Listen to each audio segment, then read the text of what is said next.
Hi friends, మీకు ఈ video నచ్చితే లైక్ చేయండి, సబ్స్క్రైబ్ చేయండి.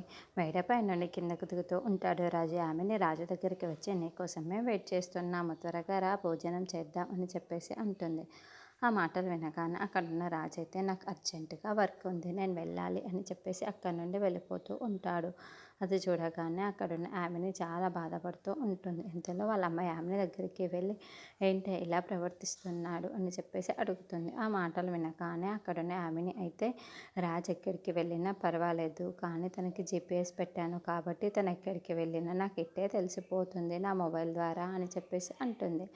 ఆ మాటలు వినగానే అక్కడున్న వాళ్ళ అమ్మ నాన్న అయితే సరే అని చెప్పేసి అక్కడి నుండి వెళ్ళిపోతారు. ఇంతలో అక్కడున్న ఆమెని రాజు ఎక్కడికి వెళ్తున్నాడో అని చెప్పేసి తన ఫోన్లో అలా చూస్తూ ఉంటుంది.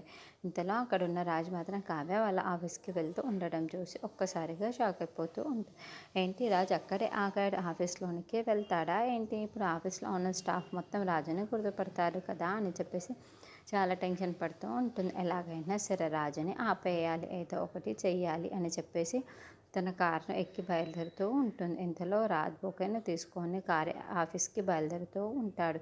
ఇంతలో అక్కడున్న కావ్య తన టీవీ ఫొటోస్ని చూసి ఒక్కసారిగా షాక్ అయిపోతూ ఉంటుంది. ఏంటి ఈయన నిజంగానే ఆఫీస్లోకి వస్తున్నారు, ఇప్పుడు కానీ స్టాఫ్ కానీ ఆయనకు చూశారు అంటే అందరూ గుర్తుపడతారు కదా, తనకు ఏమీ తెలియదు కదా అని చెప్పేసి అయోమయం అయిపోయి షాక్ అయిపోతూ ఉంటుంది. ఇంతలో స్టాఫ్ దగ్గరికి వెళ్తూ ఉంటారు. అక్కడికే రాజు వస్తూ ఉంటాడు.